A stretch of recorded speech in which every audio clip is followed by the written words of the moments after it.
Hello প্রিয় পশ্চিমবঙ্গবাসী, আশা করি সবাই ভালো আছেন এবং সবাইকে আমার শীতকালীন শুভেচ্ছা রইল। আপনারা প্রত্যেকে ইতিমধ্যে জানেন যে এআই নামক একটা পদ্ধতি বা একটা সুবিধা আমাদের গোটা বিশ্বের মার্কেট দখল করে নিয়েছে। এই এআই এর ভালো দিক খারাপ দিক দুটোই রয়েছে। এবার মানুষ কোনটা ব্যবহার করবে বা কোনটায় সে লাভজনক হবে সে তো সেটাই ব্যবহার করবে, তাই তো? এবার আমাদের পশ্চিমবঙ্গের মানুষের জন্য একটা বিরক্তিকর বিষয় হয়ে দাঁড়িয়েছে এই এআই। হ্যাঁ, ভালো দিকও রয়েছে। বড় বড় বিজনেসের ক্ষেত্রে বড় বড় ব্যবসায়ীরা, বড় বড় কোম্পানি এআই দ্বারা কিন্তু লাভবান হচ্ছে এবং আগামী দিনে গোটা বিশ্বের মার্কেট কিন্তু এআই চালাবে। সেক্ষেত্রে পশ্চিমবঙ্গের মানুষ এই এআই দ্বারা লাভজনক হবে নাকি এই এআই এর দ্বারা রাজনৈতিক পরিস্থিতির বদল করা হবে, সেইটা নিয়ে দর কষাকষি চলছে।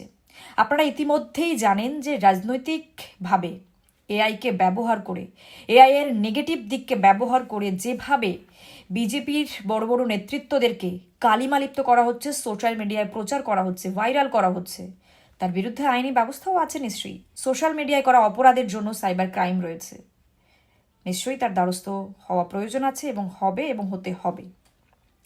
তৃণমূল নামক যে দলটি, তাদের যে ডিজিটাল যোদ্ধা বলে যে টিম ইতিমধ্যে মার্কেটে প্রকাশ করেছে, সেই সমস্ত ডিজিটাল যোদ্ধাদের মধ্যে কিছু যোদ্ধারা, কিছু সমর্থকেরা এই যে অপকর্মগুলো করে যাচ্ছে এই এআই নামক পদ্ধতিকে, প্রযুক্তিকে ব্যবহার করে মানুষের সুন্দর ছবিকে বিকৃত করে তার যে অপপ্রচার চালাচ্ছে, এটা বোঝা মুশকিল হয়ে যাচ্ছে কোনটা সত্যি এবং কোনটা মিথ্যে।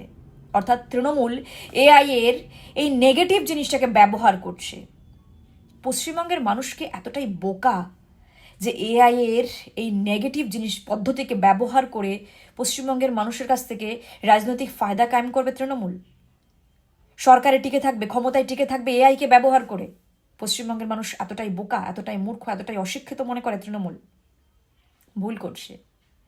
আমি এই বার্তার মধ্যে থেকে শুধু তাদেরকে বার্তা দিতে চাইছি যে তারা ভুল করছে। ক্ষমতায় টিকে থাকতে গেলে মানুষের কাজ করতে হয়, মানুষের পাশে দাঁড়াতে হয়, কিন্তু তৃণমূল সেটা না করে বাংলার প্রতিটি মানুষের সাথে খেলছে। শিক্ষিত বেকার শিক্ষকদের সাথে খেলছে, শিক্ষিত বেকার যুবক যুবতীদের সাথে খেলছে, সমস্ত সেক্টরের মানুষের সাথে, গোটা বাংলার মানুষের সাথে তৃণমূল খেলতে নেমেছে সমস্ত রকমভাবে।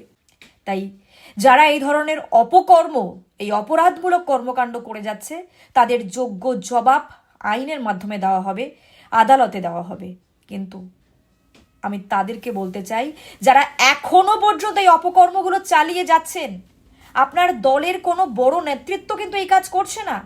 আপনি একজন সমর্থক হয়ে, জোড়া ফুলের সমর্থক হয়ে এই যে অপকর্মগুলো করছেন, আদালতে আপনাকে যেতে হবে, আপনার কোনো নেতা যাবে না।